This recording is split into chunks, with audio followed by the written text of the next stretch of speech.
Buenas tardes con todos. ¿Cómo les va? ¿Se me escuchan? Buenas tardes, Inge, sí te lo escucho. Buenas tardes, Inge. Buenas tardes, Inge. Buenas tardes. A ver, entonces vamos a empezar con la lista.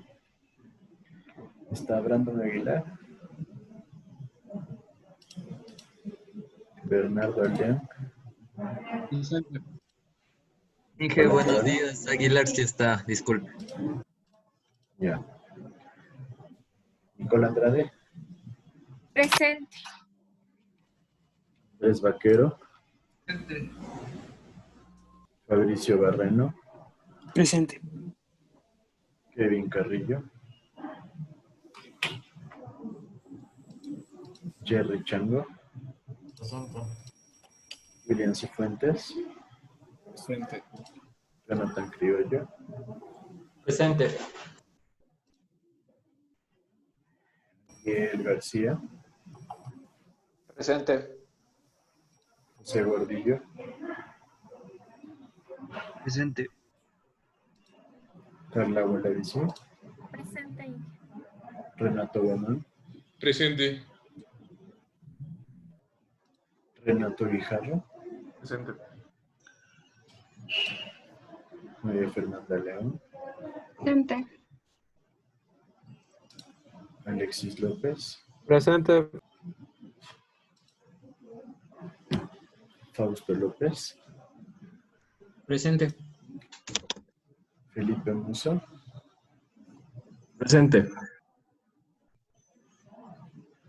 Alexis Quispe, Presente. Kevin Rodríguez, Presente. Valeria Vinuesa, Presente. José Bisuete, Presente. Guido Zambrano. Presente. Solo Carrillo no llegó. No, presente, Inge, no encontraba la página. Presente, Inge, no encontraba la página. Ya te puse. Perfecto. Listo, entonces como la clase de hoy es cortita, vamos a empezar un poco rápido a seguir continuando con lo que estábamos viendo ayer. Entonces, nos quedamos en los sistemas de bombeo, ¿no es cierto? Empezamos a hacer el análisis de si tenemos dos reservorios, cómo sería la forma de transportar agua desde el reservorio A, que se encuentra más abajo, al reservorio B, que está más arriba. Entonces, en esencia dijimos que la forma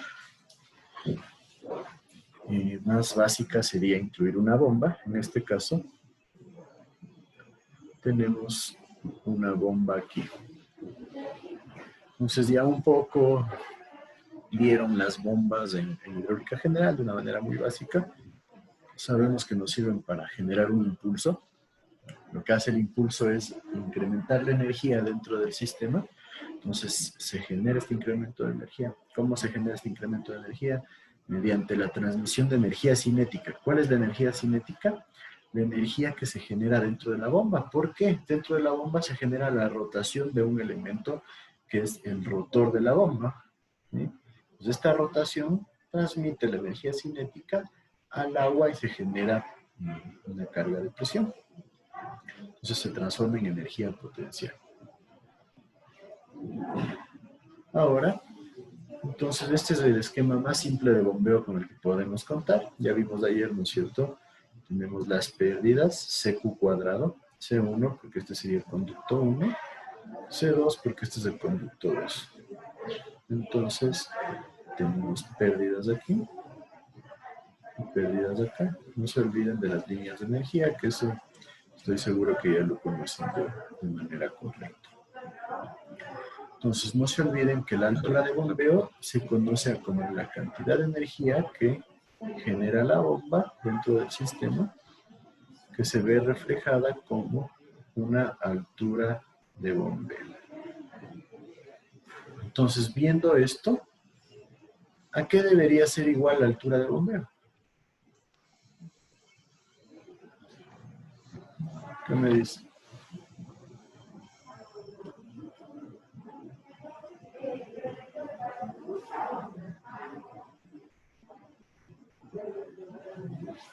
A ver, A la eficiencia por la potencia sobre el caudal por el peso específico. o sea, ahí lo que me estás diciendo es en función de la ecuación de De la potencia. potencia, ¿no es cierto? Eficiencia por la potencia sobre caudal por el peso específico. Entonces, es una forma, sí, pero realmente si queremos saber cuál debería ser la altura de bombeo que debe generar una bomba para poder llevar el agua desde A hasta B, ¿cómo podría quedar la ecuación? Podría ser la suma del C1 por el Q2 al cuadrado del elemento A y el elemento B, y también tendríamos que tomar en cuenta las posiciones de los dos tanques. Perfecto, ¿no es cierto? Nosotros la altura que debemos generar, para poder saber cuál es la altura mínima que debe generar el sistema, tendríamos que sumar las pérdidas que tenemos aquí y acá, más la diferencia de niveles entre A y B, que es esto de aquí, que es la altura a la que yo debo vencer, ¿no es cierto?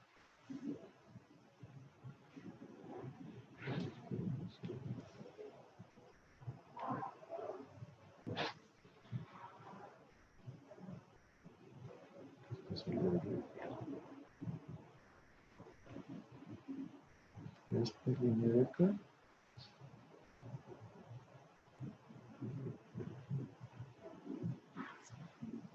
Es la diferencia de alturas que nosotros debemos de hacer.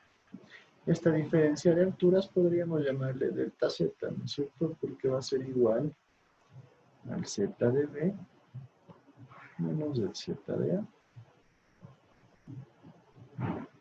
En esencia, esa es la altura que nosotros debemos vencer. Algunos decían, pues la altura del bombeo debería ser igual a delta Z. Sí, en un mundo ideal, en donde no tengamos pérdidas, pero nosotros tenemos pérdidas y las pérdidas tienen que ser tomadas en cuenta. Entonces, tenemos que la altura de bombeo va a ser igual a la suma de pérdidas más delta Z. Y en esencia, la ecuación básica para definir altura de bombeo es que la altura de bombeo va a ser igual a delta Z más CQ cuadrado, en donde este C engloba todas las pérdidas locales de cada tubo, como C1 más C2, etcétera, etcétera, hasta un CN, dependiendo de cuántos conductos tengamos de visita. ¿Sí está claro eso?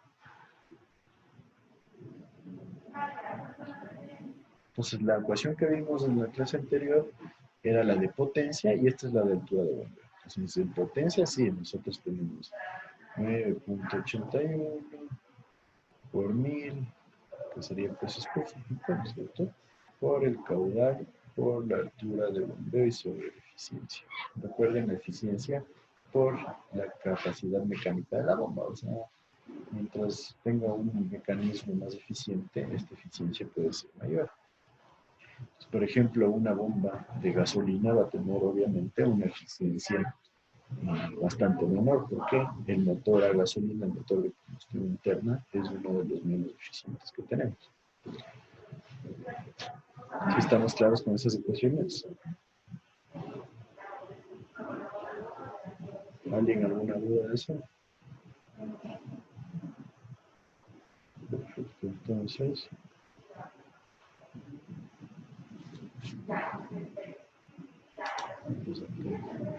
Aquí está la ecuación que le decía, ¿no es cierto? La altura de bombeo va a ser igual a delta Z más CQ cuadrado.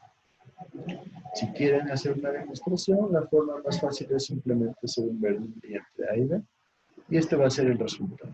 Entonces, muchas de las veces en estos ejercicios, cuando un poquito se pierden, empiezan a hacer Bernoulli entre A y B. Entonces, el Bernoulli simplemente da como resultado esta ecuación. Entonces, esto va a ser una pequeña pérdida de tiempo. Es una forma de simplificar lo que es la necesidad de generar el Bernoulli.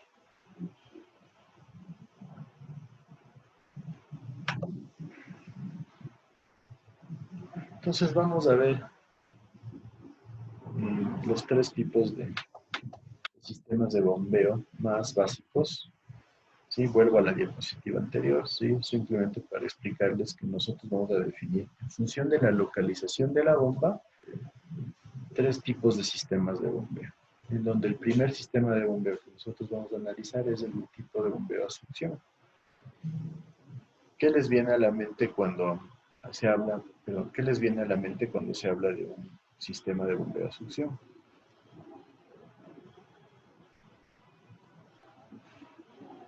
La bomba debería estar como que más arriba del lugar o tanque de donde yo desearía extraer el agua. ¿Ya? ¿Y por qué? Bueno, podría ser una de esas, podría ser primero por la posición en la que se encuentra o las condiciones de, por ejemplo, el suelo o de algún lugar que sea, bueno, en cierta manera como que inaccesible. Podremos hablar de algo similar, sí, ¿no es cierto? Si ustedes se van a un sistema básico en una casa, ¿qué sucede? ¿Es una bomba de succión? La mayoría sí, ¿no es cierto? Porque la bomba se encuentra, como dice su compañero, sobre el nivel del tanque o reservorio de agua. Si vamos al sistema de una vivienda, esta es la cisterna y la bomba está arriba de la cisterna, como dice su compañero, porque es difícil colocar la bomba al mismo nivel del agua. Que en esencia nos tocaría hacer una excavación más grande, que resulta más cara, con un muro reforzado aquí y un muro reforzado acá, para poder colocar la bomba acá abajo. ¿Sí? Está claro para todos por qué se llama un sistema de bombeo a succión.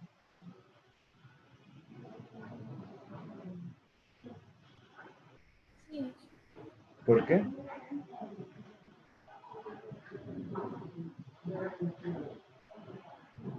¿Quién me dijo que sí? Porque era solo no. Sí, por lo que dijo mi compañero, que la bomba no puede estar abajo del nivel de agua, debido a No sé, que, pero ¿por qué se llama a succión? porque al estar, digamos, arriba es como que obligaría a que el agua suba al lugar donde tiene que ir. Entonces la bomba Perfecto. La bomba caería. obliga a que el agua suba. Perfecto, ¿no es cierto? ¿Cómo se genera esta elevación en este tramo de aquí? Podemos llamarle tramo 1. ¿Qué me dice?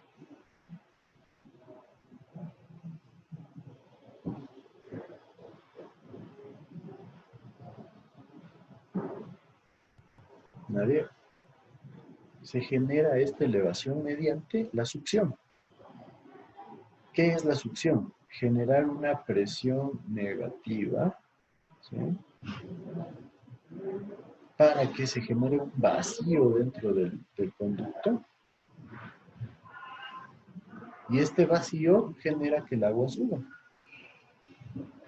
Tal cual como cuando ustedes absorben un sorbete para producir que el agua suba. ¿Qué estamos haciendo ahí? Generamos una presión negativa de tal forma que el flujo tiende a subir. ¿Sí está claro eso para todos? Entonces, en este tramo 1, nosotros tenemos el conducto con presión negativa. De esta manera se genera una sección con vacío. Si tenemos vacío, tenemos presión negativa. ¿Y alguien tiene idea de qué podría generarse cuando tenemos presión negativa en un conducto?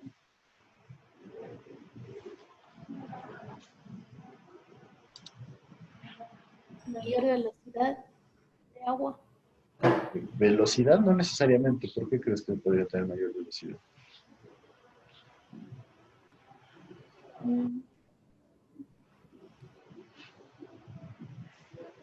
Se puede generar un fenómeno que se conoce como cavitación. Entonces voy a hablar una pequeña introducción a la cavitación. ¿Qué es la cavitación? ¿Alguien ha escuchado acerca de la cavitación?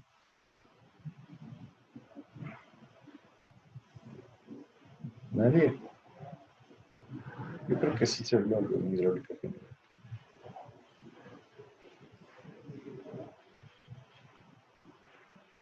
Pero en esencia, bueno, la cavitación es un fenómeno hidráulico en donde se produce un cambio de estado en el agua, ¿no es cierto?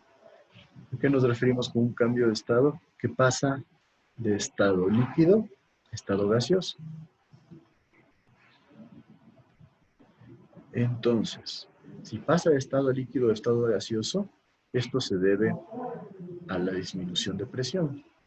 Porque no sé si ustedes recuerdan, pero el agua puede ebullir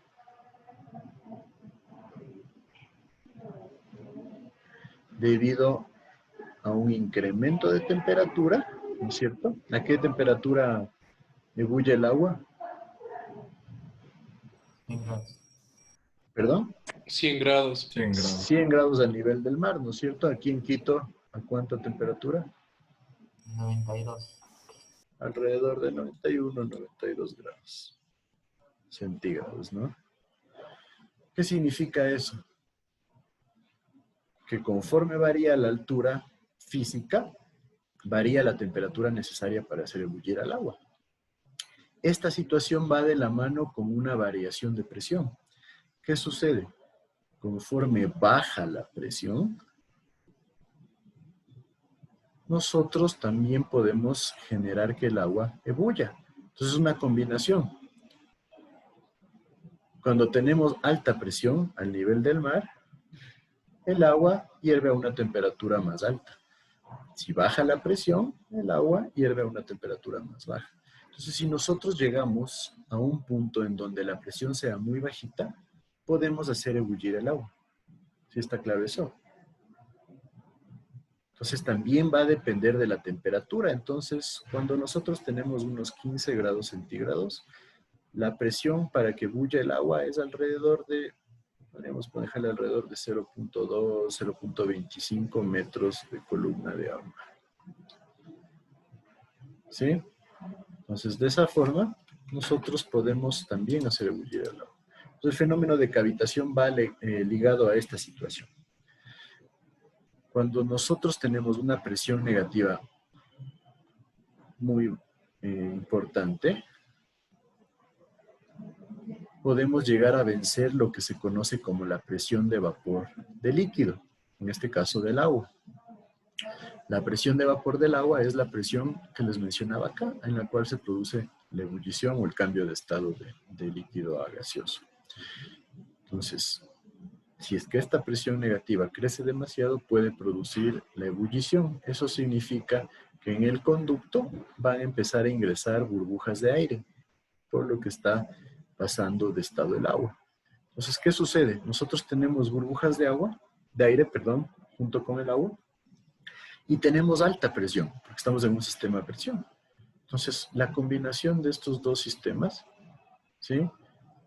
Cuando empieza a entrar aire acá a la bomba, se genera la combinación con esta alta presión, por si es que alguien no me entendió, y se puede producir el fenómeno de cavitación, que en esencia es que estas burbujas se peguen a las paredes del conducto y debido a la presión empiecen a implosionar. No podemos hablar de una explosión, sino de una implosión. Entonces empieza a implosionar y esto puede ocasionar que se desprendan secciones del conducto. Entonces, si se empiezan a producir desprendimientos, el conducto se va a ver sometido a una o fatiga o un debilitamiento de su estructura, y eso puede generar el colapso de manera más rápida. Adicionalmente, si sucede esta implosión de partículas en las aspas de la bomba, que se conocen como álaves, se puede producir, más bien dicho, un defraccionamiento. Se empiezan a comer estos álaves de la bomba y la bomba pierde eficiencia, pierde capacidad de transportar caudal y pierde presión. Eso vamos a verlo más luego, pero vale la pena que ustedes entiendan que en las bombas a succión la cavitación es un peligro latente y podríamos decir que es la mayor desventaja de este tipo de sistemas de bombeo. ¿Sí está claro eso? ¿Sí? Perfecto. Entonces, esas son las características del sistema de bombeo a succión. Después, tenemos las bombas que se conocen como bombas normales. No me gusta tanto el nombre, pero en algunos casos se llaman bombas normales y en otros casos se llaman bombas de succión positiva.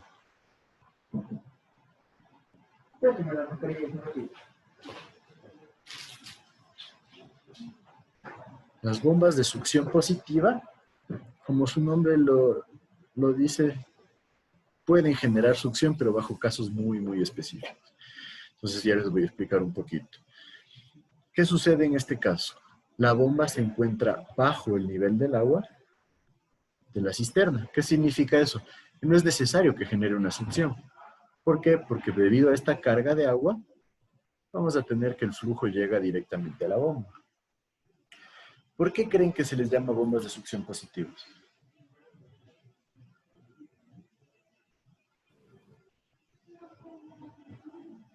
Porque ya no absorben, más bien empujan el agua. Sí, no necesitan generar la absorción del líquido. Por ejemplo, esta es la cisterna y esta es la bomba.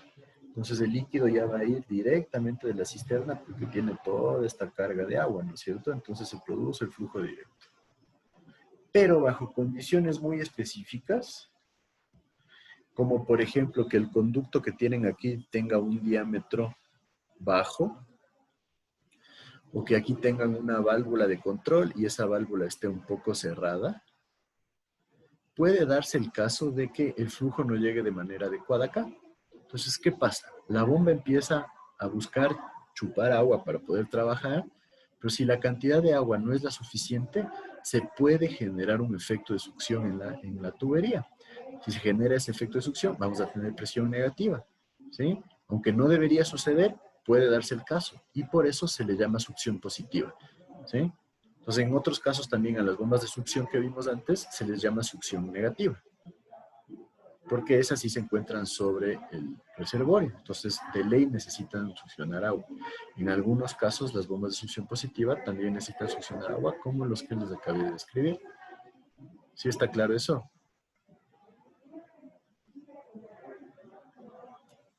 Entonces, ¿cuál sería una ventaja de estas bombas de succión positiva o bombas normales?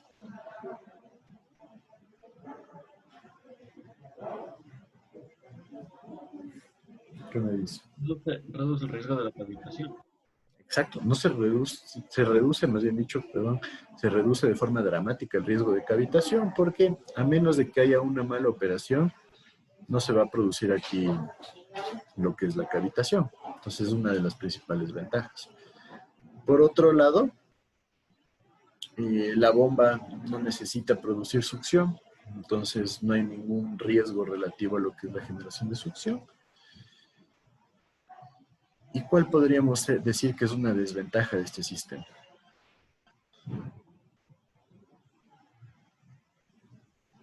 Le tocaría poner más presión a la bomba. ¿Cómo más presión? O sea, su presión sería positiva, entonces ahí... ¿No sería que como está abajo necesita más altura, entonces necesitaría por ende más energía? No Más necesariamente, potencia. no necesariamente, porque miremos este sistema y comparémoslo con el anterior. A ver, veamos en el anterior. Este es el sistema anterior. Aquí ustedes tienen la bomba. Miren, si delta Z es este valor de aquí, perdón por lo chueco, la altura de bombeo es delta Z más C1 más C1Q cuadrado más C2Q cuadrado, ¿no es cierto? Miren, la bomba está acá, Si nos vamos al otro caso,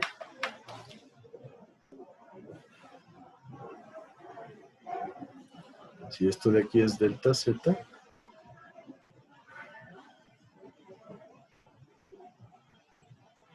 la altura de bombeo va a ser delta Z más C1Q cuadrado más C2Q cuadrado. Exactamente lo mismo, ¿sí? Entonces, si las bombas, si las longitudes de tubería, los diámetros de tubería, el caudal y el posicionamiento relativo entre A y B son los mismos para los dos casos, la altura de bombeo que hay que generar es exactamente la misma, ¿sí? La diferencia, podríamos decir que aquí nosotros necesitamos generar un cuarto, si es que esto es bajo el nivel del suelo, digamos que este es el nivel natural del suelo. Entonces nos tocaría generar un espacio adecuado para la colocación de la bomba, que ese espacio va a ser caro, porque tenemos que hacer muros para sostener el agua y muros para sostener el suelo, entonces es una desventaja. Por otro lado, si decimos, no, pues entonces le pongo el nivel natural del suelo bajo la cisterna.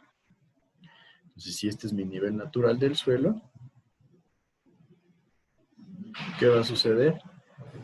Me va a salir más caro lo que es el tanque, porque el tanque está sobre el nivel del suelo, entonces los muros obviamente necesitan ser más resistentes porque ya no hay el empuje del suelo que genera resistencia, entonces se vuelve también más caro.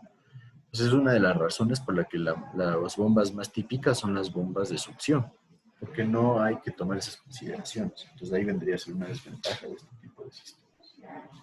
¿Sí está claro eso? ¿Qué me dice?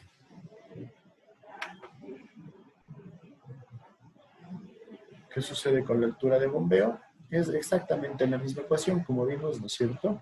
Delta Z más la suma de CQ cuadrado. Se mantiene delta Z más CQ cuadrado.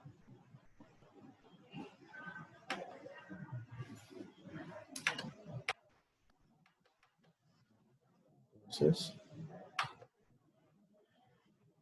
existe otro tipo de sistemas de bombeo, es un tercero, que se conocen como sumergible.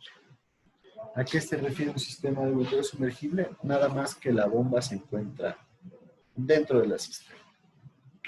¿Qué ventajas y qué desventajas encuentran ustedes con este sistema?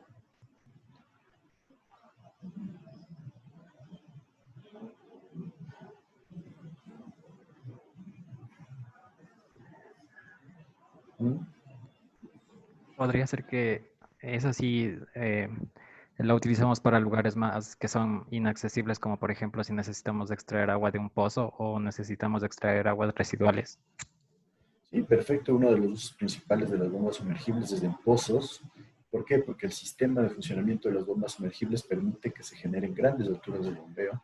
Entonces sí, lugares inaccesibles, eso es una ventaja. Este tipo de bombas permite generar alturas de bombeo súper altas, y vamos a ver luego cuando veamos las líneas características. También existen bombas sanitarias, ¿sí?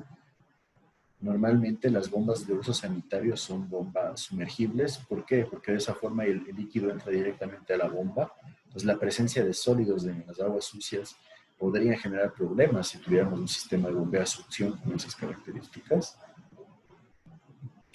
Pero, ¿cuál podría ser una desventaja? Bueno, desde cierto punto de vista de estas bombas.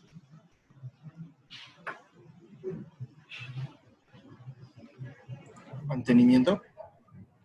El mantenimiento es complicado. ¿Por qué sería complicado el mantenimiento? Porque tocaría quitar todo el fluido y hacer el mantenimiento de la bomba y limpiar el tanque. Sí, por una parte, una forma es vaciando totalmente la cisterna o el tanque para dar mantenimiento. Si es que se toman las previsiones y la bomba no es tan grande, también se podría dejar una llave universal para poder desarmarla y simplemente sacar a la bomba, pero obviamente va a ser más complicado. Tenemos que tener una tapa suficientemente grande para poder permitir la maniobra, etcétera, etcétera. Pero sí, normalmente hay que vaciar por completo, esa es una desventaja. Otra desventaja importantísima es, ¿qué pasa si el equipo está siempre en contacto con el agua? Tal vez haya un sobrecalentamiento debido a la fricción. No necesariamente, más bien estar en contacto con el agua puede evitar que se caliente la bomba, porque el agua va a absorber el calor que se genera. Entonces una desventaja no sería la falta de líquido mejor. Como la falta de líquido. O sea, que no tengamos la suficiente agua para bombeo. Bueno, ese en cualquiera de los tres casos es un peligro que debemos evitar, porque si baja demasiado el nivel de agua, la bomba va a trabajar con aire y eso generaría que se pueda dañar la bomba. Porque la mayoría de bombas está hecha solo para trabajar con líquidos, entonces ya tienen cierta resistencia del fluido. Entonces, si trabajan sin el líquido, puede sobre revolucionar y eso puede dañar una fricción, puede generar, más bien dicho, una fricción que dañe los componentes internos de la bomba. Pero Puede ser que puede llegar a contaminar el agua si es que no se le hace bien el mantenimiento de la bomba. bueno, podríamos hablar de esa desventaja. Podría, si es que, por ejemplo, la bomba no... Este tipo de bombas no tiene aceite ni nada, ¿no? Por si acaso. Pero si es que el mantenimiento no se hizo de manera adecuada, podría generar cierta contaminación, podríamos hablar de eso, ¿sí? Y por otro lado, alguien hizo el comentario, se puede oxidar. Sí, es un riesgo que se puede oxidar. Si es que compran una bomba de mala calidad sumergible, puede que tenga componentes de acero normal o de hierro, y eso puede oxidarse. Entonces, si se empiezan a oxidar, no va a tener una buena vida útil. Entonces, normalmente este tipo de bombas tiene que ser de buena calidad. ¿Qué significa eso? Que tiene que tener componentes inoxidables. Entonces, normalmente se distinguen dos tipos de componentes inoxidables. El uno es el plástico, que se necesita que la bomba sea de plástico de buena calidad, pero obviamente eso genera una limitación en las presiones que puede resistir la bomba. Entonces las bombas de plástico van a ser las bombas que tienen baja potencia. Normalmente una bomba para una casa sí puede ser plástica, es el tipo de bombas que se utilizan, por ejemplo, para las cascadas decorativas o las piletas decorativas, son bombas sumergibles de plástico. Pero si ustedes quieren una buena bomba sumergible, tiene que ser una bomba de acero inoxidable. ¿Qué significa eso? Que los componentes externos que están en contacto con el agua van a ser de acero inoxidable. Es una de las formas más básicas para darnos cuenta si una bomba es buena, es que va a ser de acero inoxidable. Entonces, otra desventaja que se genera de las bombas, enfocada en esta, es que son considerablemente más caras. Sube el precio. Que era algo de esperarse, ¿no es cierto? Simplemente para hacer una comparación. No sé si han visto, pero una bomba de un HP centrífuga de succión, marca italiana, una bomba de buena calidad, podrá costar alrededor de unos, yo les diría unos 250, 300 dólares. Una bomba buena, de un HP. Si quieren una bomba más carita, pueden llegar hasta conseguir una de unos 350, 400 dólares. Y si ustedes comparan eso con una bomba de un HP de sumergible, italiana igual, de buenas características, puede estar alrededor de unos 550 hasta 650 dólares. Una de mejor calidad podría llegar fácil a unos 700, 750. Si ustedes comparan esto con una bomba sanitaria, o sea, una bomba que pueda llevar material de tamaños un poco más grandes, puede estar fácil alrededor de unos 1.200 a 1.500 dólares. Entonces, para que un poquito hagan la comparación de los valores que podrían tener que pagar por los sistemas de bomba. ¿Sí estamos todos claros hasta ahí? ¿Cuál era la desventaja de estar en contacto con el agua? Así.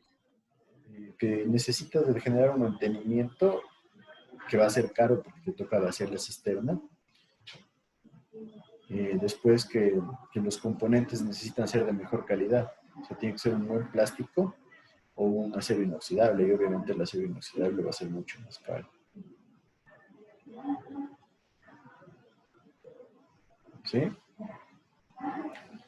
Por otro lado, hay una diferencia también entre estos sistemas de bombeo. Es que los sistemas de bombeo sumergibles tienen la bomba que cuenta con, se le llama cerebro, no sé qué es el nivel del agua, o un mando, en donde tiene una tarjeta de mando que es la que regula la presión. Entonces, este sistema de bombeo va de la mano con un regulador de presión. ¿Qué es lo que hace el regulador de presión? Simplemente, cuando la presión baja de un valor exacto, se prende la bomba. Entonces, lo que hace es evitar que la bomba pase prendida todo el tiempo. Si nosotros comparamos con un sistema de succión, un sistema normal, hay dos opciones. La una es que la bomba cuente con un tanque hidroneumático, ¿no es cierto? Los chanchitos que lo llaman.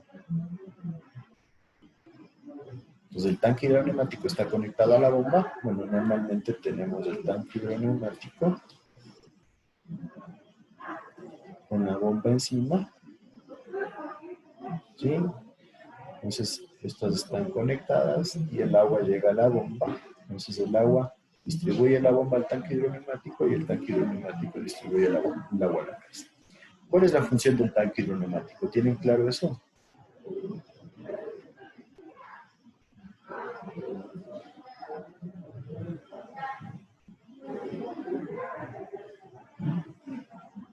¿Qué me dice? Es mantener presurizado una red de agua. Mantener presurizado, bueno, va a estar presurizada porque tenemos ahí agua a presión, pero va más o menos por ahí el concepto. En esencia es que la bomba no pase todo el tiempo encendida. ¿Por qué? Porque las bombas, si pasan todo el tiempo encendidas, van a disminuir su vida útil dramáticamente. No sé si han escuchado cuando una bomba empieza, se prende, se apaga. Pasan 10 segundos, se prende, se apaga. Normalmente eso significa que el tanque hidroneumático ya está dañándose. ¿Por qué? Porque en el tanque hidroneumático lo que tenemos es una especie de vejiga de caucho que tiene presión. Entonces está llena de aire. En algunos casos llena de gas. Entonces esta presión empieza a verse afectada por la presión que genera la bomba con el agua. Entonces empieza a presionar el agua a esta vejiga llena de aire y ¡tac!, el tanque se queda con presión interna. Entonces, ¿qué sucede? Uno abre la llave y empieza a generar presión sobre el agua y eso desfoga. Entonces se genera un desfogue de agua. Entonces, en esencia estamos usando la capacidad de bombeo para que el tanque hidroneumático pase con presión y la bomba no pase prendida todo el tiempo. Ese en esencia es el funcionamiento de un tanque hidroneumático. Entonces podríamos decir que desde cierto punto de vista el tanque hidroneumático es otra bomba que trabaja en conjunto con la bomba mecánica. ¿Sí está claro eso? ¿Qué me dice? Sí. Y por otro lado, ahora se han desarrollado sistemas un poquito más avanzados en donde tenemos la bomba y la bomba va conectada también a un regulador de presión. En donde este regulador de presión hace lo mismo que en el sistema de acá. Ya no se necesita del tanque hidroneumático. ¿Por qué? Porque el regulador de presión lo que hace es cuando baja mucho la presión, se prende la bomba. Entonces, se llena nuevamente el tubo de presión y de repente empezamos a utilizar agua, llega a cierto punto y se prende la bomba. Entonces, esto es bastante óptimo en viviendas. ¿Por qué? Porque normalmente la presión del agua de la calle es suficiente para abastecer. Esto puede ser peligroso si es que nosotros nos quedamos sin agua.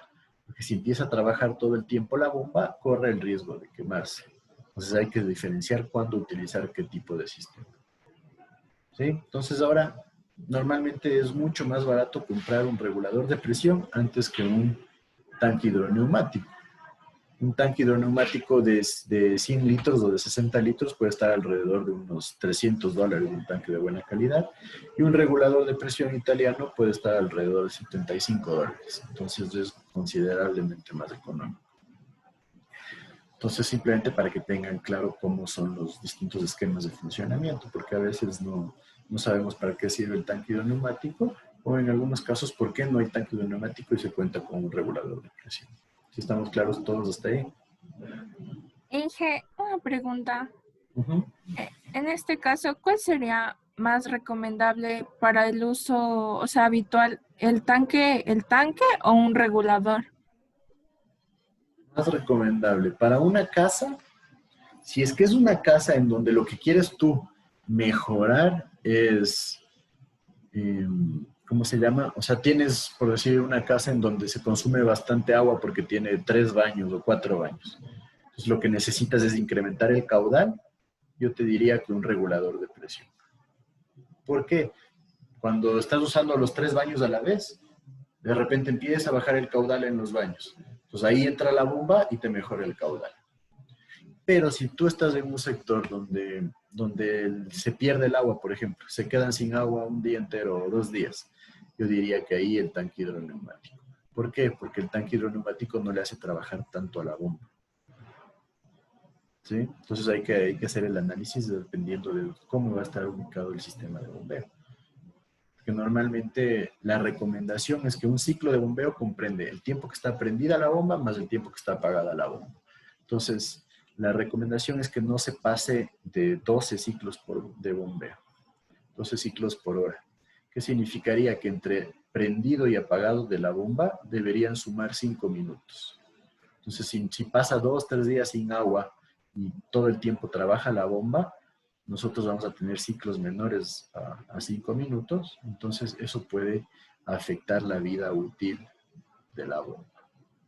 ¿Sí está claro? ¿Alguna otra duda? No. Chévere. Entonces, para este caso, simplemente cambia un poquito lo que es la ecuación de altura de bombeo. ¿Por qué? Que recuerdan, como vimos en hidráulica general, la línea de energía nace del nivel de agua, ¿sí? ¿Por qué? Porque aquí esta presión ya la pone el nivel de agua respecto a la bomba. Entonces ya no tenemos un conducto 1, solo tenemos el conducto que le podríamos llamar 2 para hacerse algo semejante. Entonces tendríamos CQ cuadrado y esto sería lo que es la altura de bombeo. Entonces la altura de bombeo va a ser igual a delta Z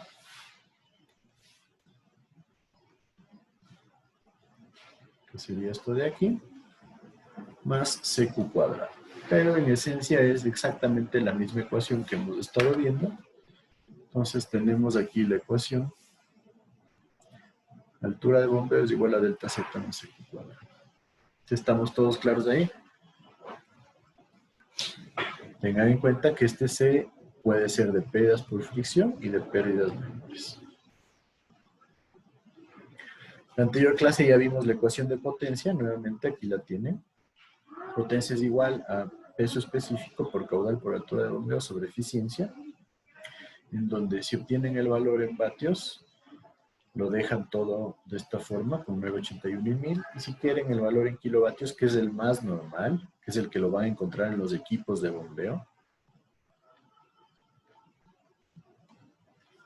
simplemente sería 981 por caudal por altura de bombeo sobre la eficiencia. Entonces ustedes en las placas de las bombas van a encontrar la potencia en kilovatios y la potencia en HPs. ¿Sí? Pues normalmente, por ejemplo, una potencia de un HP equivale a 0.75 kilovatios. ¿Sí? Es lo mismo que un kilovatio. Está alrededor de 1.34 HP. Pues en unidades inglesas se utiliza bastante el HP. Nosotros normalmente vamos a trabajar con kilovatios, aunque la mayoría de bombas se las maneja en HP, ¿no? Entonces sí vale la pena que tengan claro eso. ¿Sí me siguen todos?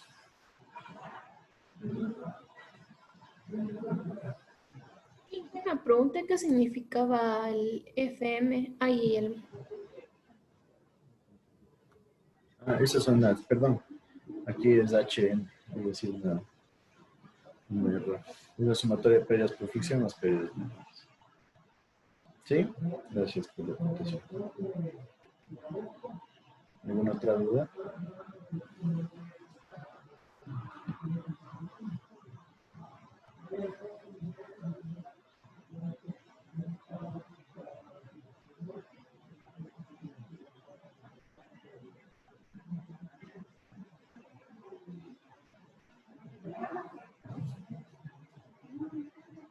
Si estamos todos hasta ahí, necesitamos más tiempo.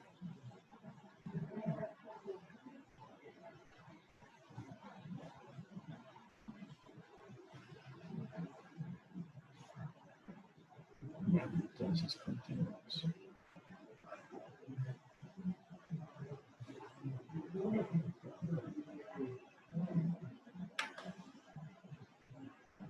Aquí les he puesto coeficientes de rugosidad. Esto simplemente para que los tengan a la mano. Ya les di en hidráulica general todo esto, pero vale la pena que los consideren. Aquí tienen coeficiente de Manet Vimos que el coeficiente de Manning normalmente es más utilizado para canales. En ciertos casos específicos de conductos se lo utiliza también. El coeficiente de Hazen-Williams, que para muchos es la ecuación más utilizada en sistemas de presión, lo tienen aquí, una correlación. Y lo mismo la rugosidad absoluta, que nos sirve para determinar el coeficiente de fricción F, ¿no es cierto?, para la ecuación de Darcy-Weisberg. ¿Todos recuerdan eso? ¿Sí? Simplemente les incluyo este cuadro aquí para que ustedes puedan tener relaciones. Créanme que en algunos casos les va a ayudar bastante. Pero ojo, si en algún examen yo les tomo y les doy como dato el coeficiente de Hazen-Williams, no es una buena idea que por facilidad me cambien y utilicen el de Manning o la rugosidad absoluta, o viceversa, ¿sí? Simplemente es para ver el uso de las ecuaciones que ustedes tienen. También les he incluido los coeficientes de pérdidas menores, ¿sí? También todos estos datos se los di en hidráulica general de manera mucho más detallada. Aquí tienen el coeficiente K para los distintos tipos de válvulas, ¿sí? Para retornos o U's, codos y T's. Ya les expliqué igual en hidráulica general cómo suelen venir también gráficos en función del diámetro, ¿sí? En donde en función del diámetro tenemos distintos valores de K. Simplemente para que esto lo tengan en cuenta. Aquí tenemos un tipo de sistemas de bombeo, o más bien dicho de equipos de bombeo, que yo diría que es el más común que se presenta. Normalmente es el que nosotros vamos a ver siempre. Es el de las bombas centrífugas. Dentro de esta unidad, cuando se hizo la planificación de la materia, le incluyen ciertas características que son más bien mecánicas. Entonces, todas esas características más bien las veo un poco rápido porque ustedes nunca van a diseñar una bomba. Ustedes van a diseñar un sistema de bombeo. Entonces, simplemente vale la pena que sepan el funcionamiento y los tipos de bomba, pero no necesitan saber cómo se genera la mecánica interna de una bomba o cosas así. Entonces, por eso esto lo vemos un poquito más rápido. Entonces, esta es una bomba centrífuga típica. ¿Por qué se llaman centrífugas? Porque funcionan en base a lo que es la hidrodinámica.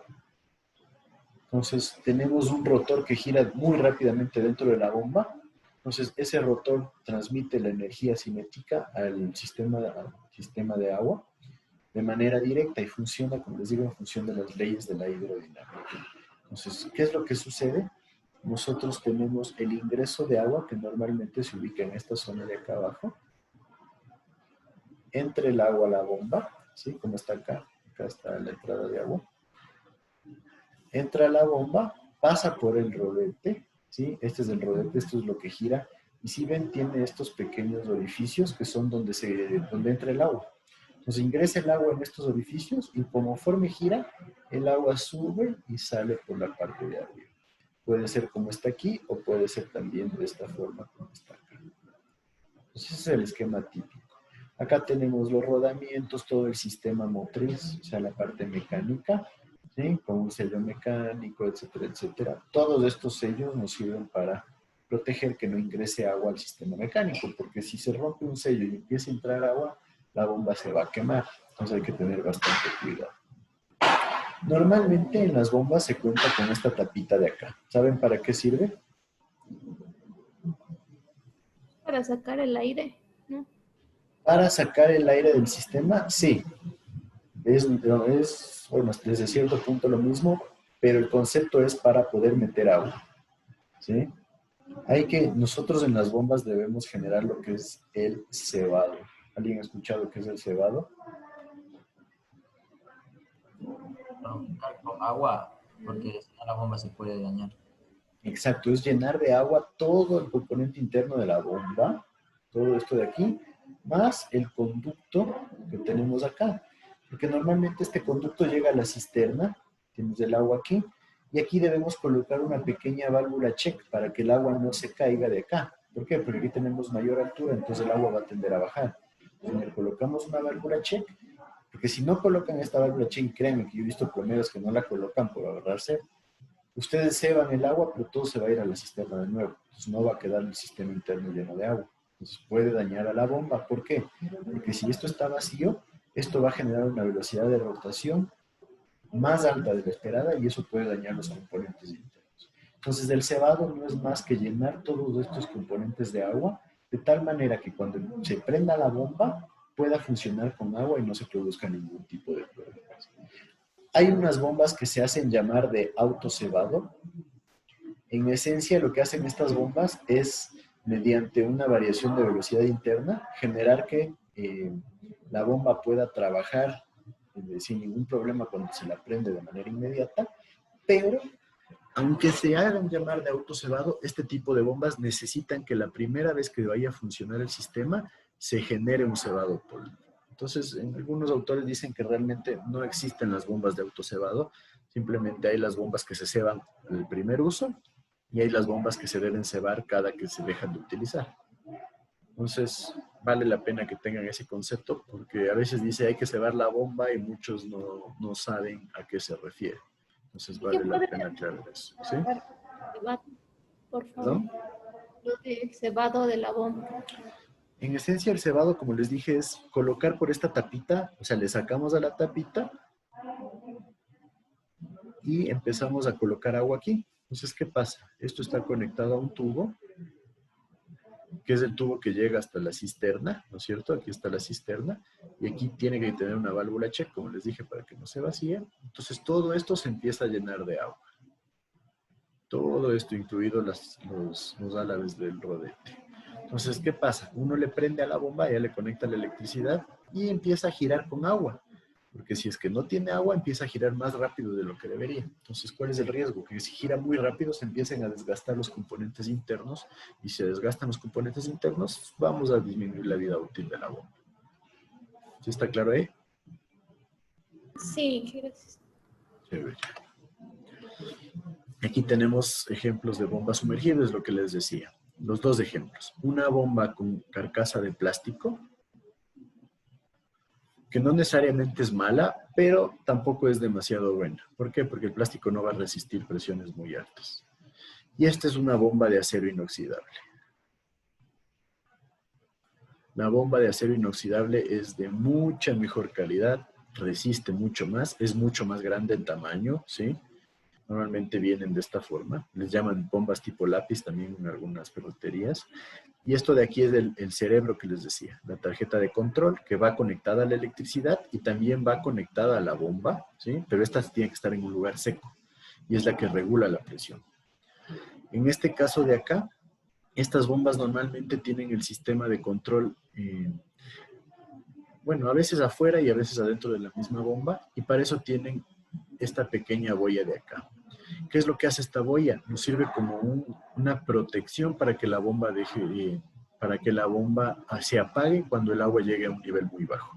Entonces, ¿qué sucede? Aquí nosotros tenemos un sistema en donde si la bomba baja de cierto nivel, normalmente el nivel superior del rodete, se apaga. Entonces, baja de aquí y se apaga. Sube la bomba que es flotadora, más bien dicho la boya que es flotadora, sube de este nivel y se prende. Entonces de esta manera cuando tenemos poquita agua en la cisterna, la bomba no va a funcionar y se genera una protección en el caso de que por ejemplo se esté fugando el agua de la cisterna o no tengamos un buen control de cantidad de agua en la cisterna. ¿Sí está claro eso? Entonces, ¿cómo funcionan este tipo de bombas? Simplemente tenemos el ingreso por acá abajo, entra el agua, se produce un sistema de rotación en la parte baja, sube el agua hasta llegar a la parte superior y ahí tenemos un conducto que va a estar conectado en esta parte de arriba para llevar el agua hacia afuera. ¿Sí? En estas bombas a veces es lateral, normalmente se conecta el tubo en la parte de arriba. ¿Sí? ¿Sí está claro esto? Vale la pena que vean los gráficos porque a veces no identificamos qué tipo de bomba es lo que estamos comprando, lo que estamos utilizando. Y para terminar hoy día aquí les he puesto un par de datos importantes, ¿no es cierto? Normalmente si este es un conducto a presión, con presión positiva interna, nosotros vamos a poder medir el nivel de agua con un piezómetro Entonces, como ya vimos en hidráulica general, ese nivel se le conoce como nivel piezométrico y nosotros vamos a tener el nivel de energía que va dado por la línea de energía un poquito más arriba. ¿Cuál es la distancia o la diferencia entre estas dos líneas? La carga de velocidad. La carga de velocidad. ¿Sí? Y ustedes creo que ven en fluidos también, ¿cierto? El tubo de... se me fue el nombre, donde pueden determinar líneas de energía. Me parece que es el de Pitón. Entonces eso lo ven en fluidos y ahí ya se dan cuenta la diferencia entre la línea de energía y la línea piezométrica. Entonces nosotros, como vimos también en hidráulica general, diferenciamos la energía total en un sistema. La energía total considera la energía gravitacional más la energía de presión o energía potencial más la carga de velocidad. Y cuando se habla de energía específica, nosotros sumamos lo que es la carga de velocidad más la energía de presión. ¿Sí? Simplemente no se olviden, la energía específica se mide desde el eje del conducto, mientras que la energía total se mide desde un nivel de referencia. Espero que eso sí les haya quedado de hidráulica general, creo que hicimos bastante hincapié ahí. Y les pongo este cuadro de equivalencias porque yo sé que a veces tienen un montón de dudas respecto a las equivalencias de presión. Y esto también lo vi en hidráulica general, pero vale la pena repasarlo. Una atmósfera es la presión que tenemos a nivel del mar, ¿no es cierto? Equivale a 1.013 bar, equivale a 1.033 kilos por centímetro cuadrado, que es una unidad importante, y esto equivale a 10.33 metros de columna de agua. En PSI son 14.7 prácticamente, y en kilopascales 101.325. ¿Sí? De ahí viene el dato que ya lo vimos en hidráulica general, pero lo voy a revisar. ¿Qué es un metro de columna de agua? ¿Se acuerdan?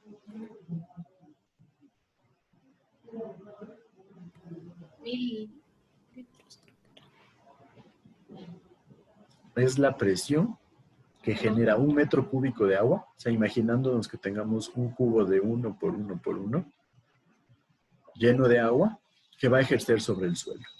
Entonces, en esencia, ¿qué va a hacer? Un metro cúbico de agua, ¿cuánto pesa? 1 tonelada. ¿Cuál va a ser el área de la base? 1 metro cuadrado. Entonces, la presión va a ser 1 tonelada por metro cuadrado. Esta presión es la que nosotros conocemos como metro de columna de agua, MSA. ¿Sí? Entonces, si nosotros tenemos una presión de 1 kilo por centímetro cuadrado, hacemos la transformación, equivale a 10 toneladas por metro cuadrado, entonces 1 kilo por centímetro cuadrado equivale a 10 metros de columna de agua. ¿Sí está claro eso? No se olviden de esas unidades de presión. Muchas veces yo veo que les da un montón de dudas. Y aquí tienen las otras equivalencias, ¿no? Aquí está 1 metro de columna de agua, 0.097 atmósferas, 0.098 bar, 0.1 kilos por centímetro cuadrado, lo que acabamos de decir acá, 1.42 PSI y 9.81 kilopascales. Entonces tengan las unidades en cuenta porque van a encontrar en varios ejercicios algunas unidades en kilos por centímetro cuadrado, que es la más típica, y otras en metros de columna de agua. ¿Sí? Especialmente cuando hagan líneas de energía y cosas así, van a encontrar metros de columna de agua. ¿Sí estamos claros todos hasta ahí?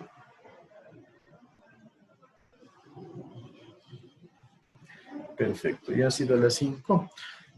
Por favor, mañana Fernando Castro puso una reunión del área a las 4, entonces reunámonos un poquito más tarde, a las 4:20, podría ser, para tratar de salir más rápido, 4:20, 4:30 máximo. Así que lo tengan eso en cuenta, por eso, para mañana. Pues, realmente nos avisaron ayer de la reunión y ya no había cómo hacer más. ¿Estamos todos claros hasta ahí? Inge, las diapositivas sí van a estar disponibles en el EVA. Las diapositivas ya están disponibles en el EVA. Ya, gracias. Perfecto, entonces, sin más que decir, buena tarde con todos. Revisarán la materia para mañana, igual no se olviden 4:20, esperaría estar ahí, pero me esperan igual un ratito. ¿Sí? Una consulta. ¿En qué libro podemos encontrar ejercicios?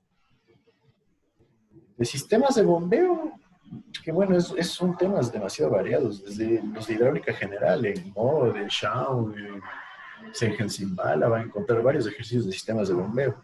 Normalmente ejercicios así como los que yo le estoy poniendo ahorita, va a ser un poquito más difícil encontrarlos, pero en todos los libros de hidráulica general pueden encontrar algo de sistemas de bombeo. Lo que sí les va a tocar buscar bastante porque, por ejemplo, hay unos que dice cuál es la altura de bombeo y se acabó el ejercicio.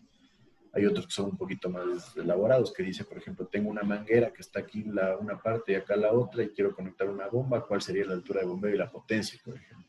Entonces, de eso sí van a encontrar un montón ahí en ese tipo de libros. Sí, los libros que usamos del anterior semestre. Si alguien quiere ir un poquito más allá, en los libros que les he puesto en la bibliografía, también hay una evaluación un poco más detallada de lo que son bombas, pero realmente si quieren encontrar muchos ejercicios, yo les diría Moore, Shaw, tal vez en Simbala, en esos libros va a encontrar bastante. Perfecto, entonces, buena tarde a todos, nos vemos mañana. Gracias, hija, hasta luego. Luego,